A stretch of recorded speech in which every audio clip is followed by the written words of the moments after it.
Well, welcome to the Botanical Medicine Study Course with me, your host and instructor, Stephanie Georgiev. Thank you so much for spending your valuable time with me, and a special thank you to long-term subscribers and a welcome to new subscribers. Now, at the time of the posting of this video, we are full into summer here in the Northern Hemisphere.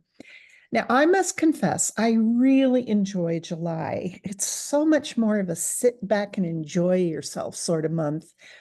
There's lots of summer left on the calendar, and it's not as hot and tired as August tends to be. So, in addition to May, this is one of my favorite times of the year. Alas, it is due to the climate change that certain political parties funded by petroleum multinationals wish to deny. It's been quite hot all over the Northern Hemisphere. So, in the spirit of looking to our botanical allies, this week's herb of the week is a plant that can help cool you down on those hot, muggy days. And the plant is called bitter melon. And let me tell you, bitter is an understatement when it comes to this herb food. Now, bitter melon is one of those botanical medicines that sits on the fence between food and medicine. It's more popular in Asian cuisine, and to be honest, I've really not seen it on menus in the West, like at Chinese or Indian restaurants, like I would, say, bok choy or different types of Asian greens or Asian mushrooms. But bitter melon is actually the historical antecedent to our other cooling summer food, cucumber. And if you ask me personally, I'm so glad evolution allowed for the transformation of bitter melon into cucumber. Now, botanically, it's called Mormodica carantia, and it's known in English through the common names of bitter melon, Goya, bitter apple, bitter gourd, bitter squash.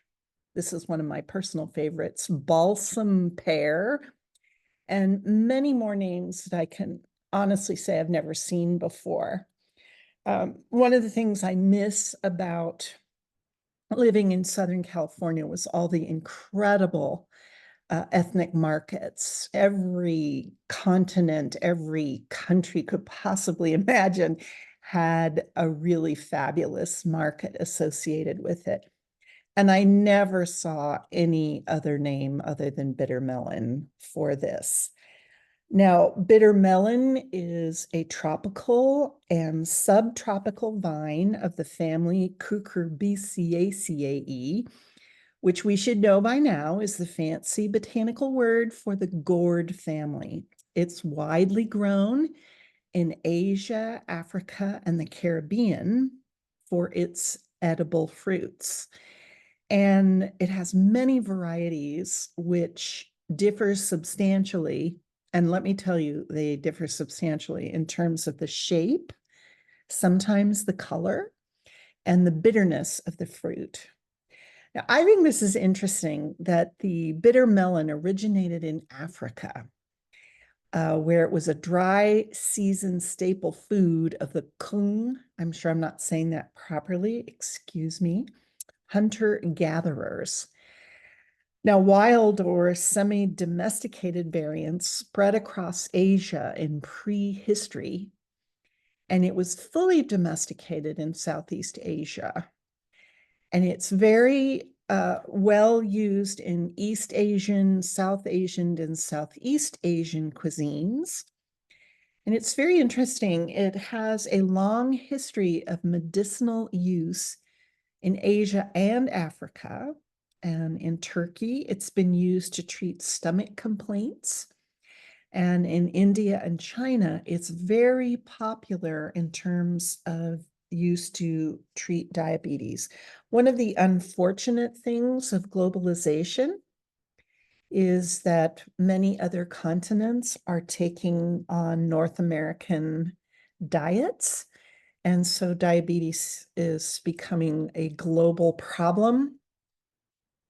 And thankfully, we have this herb to help us out with that. And that's why it's very popular in India and China to treat diabetes.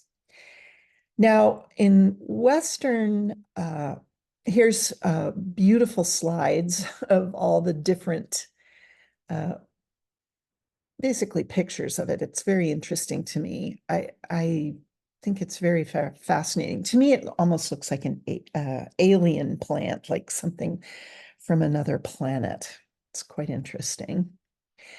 Now, the Western use is usually in a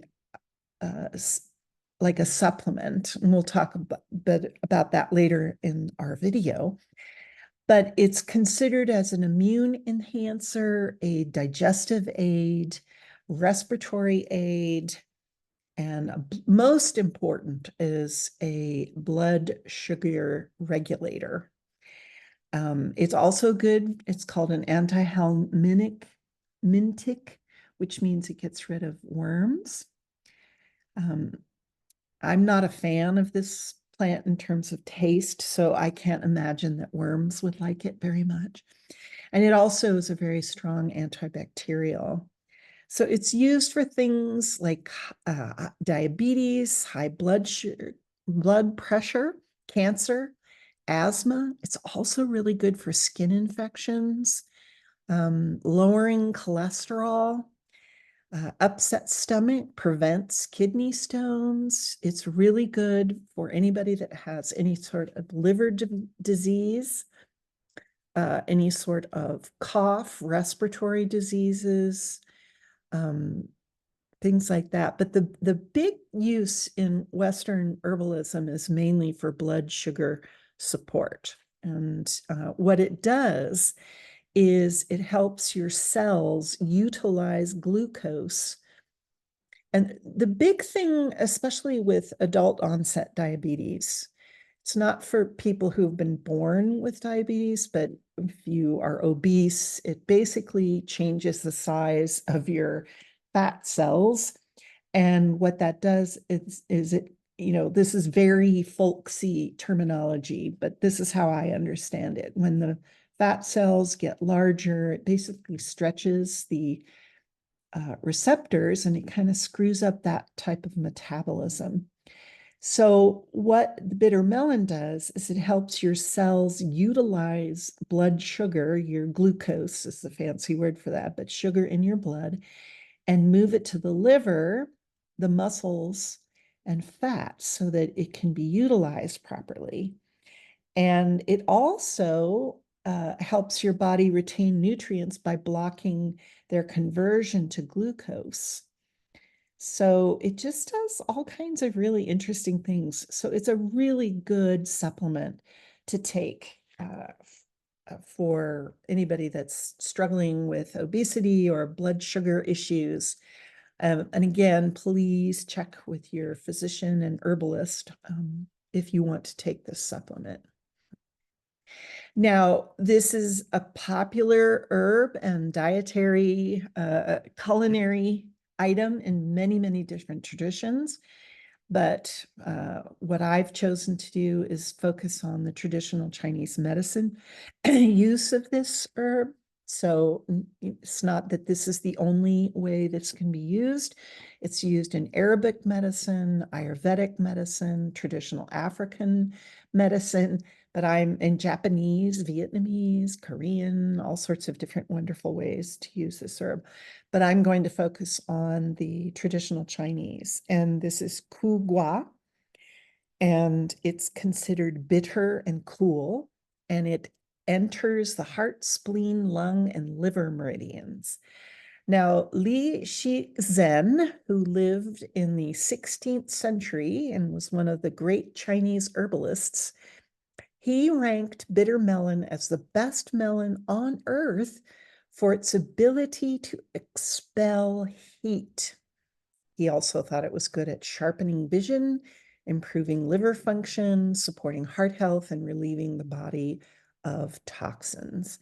And if we want to translate this into modern language, if your blood sugar metabolism is under control, all of the things that are not good, that unchecked diabetes tends to affect your heart health, your vision, all sorts of things. It sort of makes sense that this herb would actually be good for that. Now, Kugwa is considered the most bitter of all fruits and vegetables. And traditionally, it's been used to help promote fresh beginnings, healings, and renewal. And it's also considered an excellent herb for cleansing and purification. So as you can see on this slide, it cleanses the blood, it clears liver heat, it cools summer heat, it nourishes the blood, moves qi, eliminates inflammation, and tonifies the liver. So those are the lovely traditional Chinese medicine terms. But they also use it in Chinese medicine for any type of stomach disorder, specifically if it has to do with heat, stomach heat, constipation, which comes from being too hot in traditional Chinese medicine theory. It's also been used for ulcers, obviously diabetes, obesity, anything to do with the heart. It's also really good for skin conditions. And for people that have really severe acne, it's hot, there's a lot of basically boils and stuff. And so because it's so cool, it really is good for dealing with that. And they're also finding that it's wonderful for different types of eczema and psoriasis. And it also helps with herpes. Now, in traditional Chinese medicine, they use the fruit of the melon. They also use the skin, the juice, the young shoots, and the leaf. And as I said before, in Asia, this herb is said to have a glowing effect on the skin. So it's just a really good thing. And especially in these really hot summer days, people are kind of breaking out in heat rashes and they're a little more sensitive to things than they would be normally. So this is a wonderful herb to incorporate in your either supplement regimen or eating it to help prevent that. Now, this is an image from my favorite go-to slide company called ResearchGate. And the chemical constituents, this is basically some of the chemical constituents that are in bitter melon, but the key constituents are curcubitacins, quinine, catechins, gallic acid, cholinergic acid, lecithin, flavonoids, phenols, vitamin C, vitamin A, vitamin E, potassium, zinc, folate, iron, fiber, phosphorus, magnesium, and calcium. Now, the cholinergic acid compound that's found in bitter melon is known to be a really powerful antioxidant. And antioxidants are just all around wonderful things. And we tend to find a lot of them in fruits and vegetables. And basically, if something oxidizes, that's what we see when we see metal rusting. It's oxidizing. Well, if that happens inside of our body, all sorts of unpleasant things start happening. It's not that you're going to rust inside, but it alters all kinds of things in unpleasant ways. So if you eat anything, particularly fruits and vegetables that are high in antioxidants, it just helps prevent all kinds of things, cancer, immune problems, et cetera, et cetera. And this plant has a lot of those in there.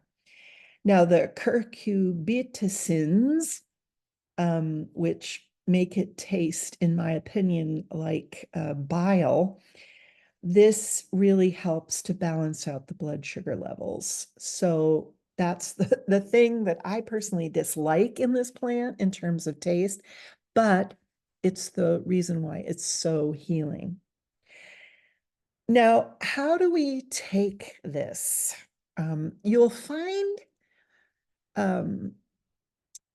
you'll find that it is in many different forms. You can get bitter melon juice, probably can get that in Asian markets, Southeast Asian, Vietnamese, Chinese, etc.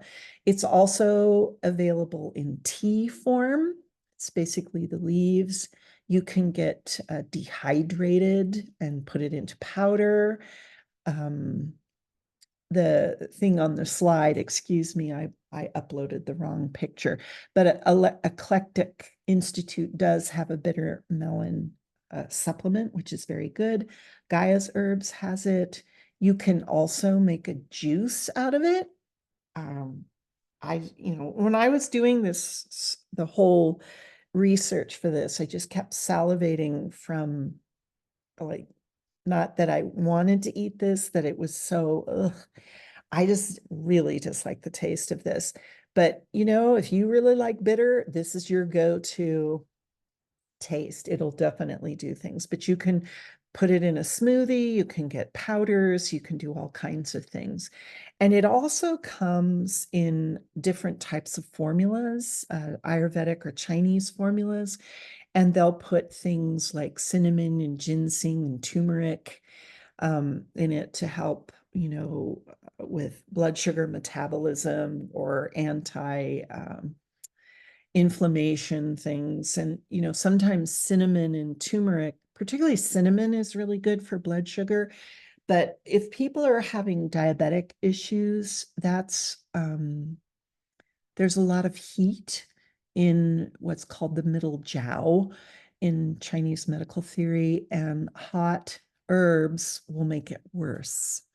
So that's why cooling herbs are so important. So if you mix the bitter melon with cinnamon and turmeric and ginseng, which tend to be warmer herbs, it balances them out without aggravating your condition.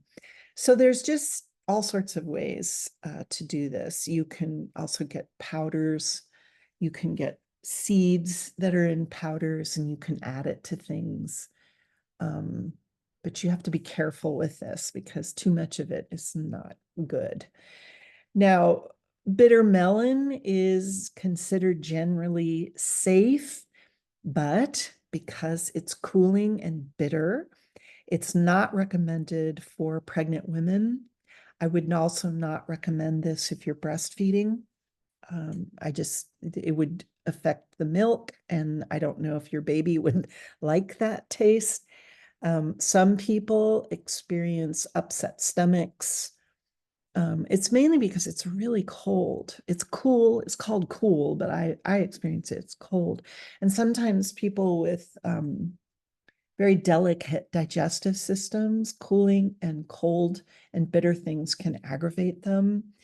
And the seeds seem to be the most dangerous. I haven't seen the seeds, sold separately. It's mostly the fruit that is powdered and put into extracts and things like that. But if you do too many seeds, of course, there's always a couple horror stories.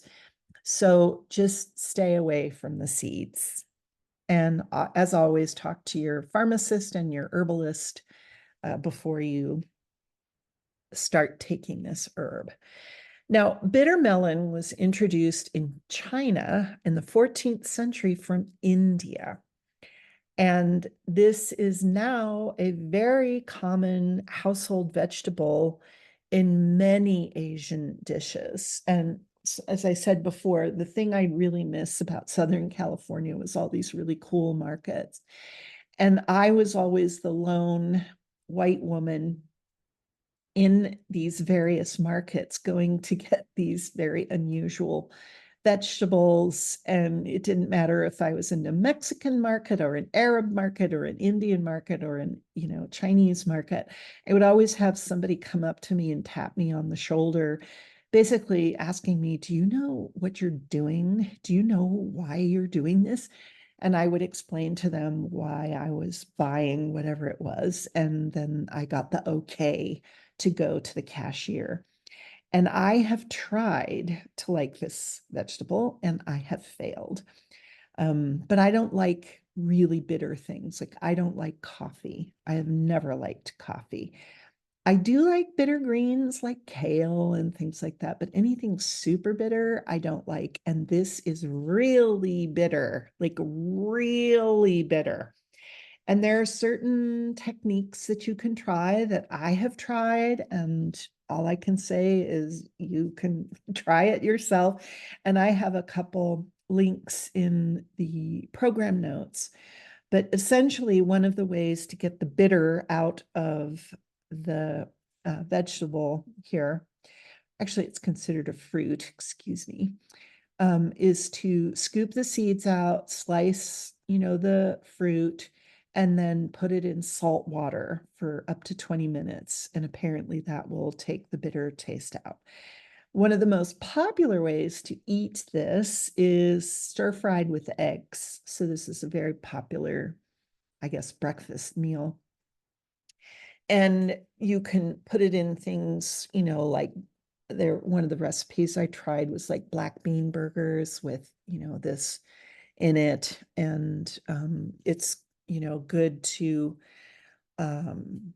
eat it when it's green or right as it's turning yellow. That's what they say. And it's not a good idea to get big ones. Apparently, the bigger the fruit, the more bitter it is. When it's really ripe, it turns orange, and you can see that in the slide. And you can peel back that and the interior seeds. That's those. And I thought it was interesting that the Chinese use this plant in as a substitute for hops and beers, and hops is very bitter. You can deep fry it. You can do all sorts of other things. In some culinary traditions, they have the young shoots and leaves can be eaten as greens. In India, the bitter melon is often served with yogurt as a side dish or in curry dishes. And in Nepal, it's prepared as a fresh pickle. In Pakistan, it's cooked with garlic, red chili powder, and turmeric. And the most interesting thing is that this is eaten a lot in Japan, and it's called a part of the Okinawan diet. And apparently, people in Japan that eat a lot of bitter melon live a long time. So you can do that with what you want. And again, I do have some links in the program notes on how to cook with this. Now, I have never grown this, but there's all kinds of seed companies that will help you get seeds for this. And again, I am going to recommend the wonderful Chelsea Green Publishing Company. The Chinese Medicinal Herb Farm by Peg Schaefer is really, really worth every penny. Hopefully when I get my garden going this coming year, not this year, but the coming year, I'll be able to grow some of this because it really is a good thing to have. And again, there are links in the program notes on how to do that, as well as where to find this book. So however you wish to incorporate this incredible gift from nature, it's very cooling, so it's a good plant to consume during these hot days of summer. But it's also very, very healing. It's good for the skin. It's good for evening out blood sugar. It's an immune modulator. It just does all kinds of things. So if you can stomach the taste, I say go for it. And if not, there's certainly supplements on the market that you can take I again would suggest getting a full traditional Chinese or Ayurvedic workup before doing that so that you can take it properly or in combination with other herbs. Or it sure is pretty in the garden. I think it's really pretty. pretty planned. So this is Stephanie Georgia saying thank you so much for spending your valuable time with me. I hope you're keeping cool and hydrated and calm during these very challenging summer months. And make sure to check the links in the program notes. There's all kinds of interesting information for that. And until next time, be well.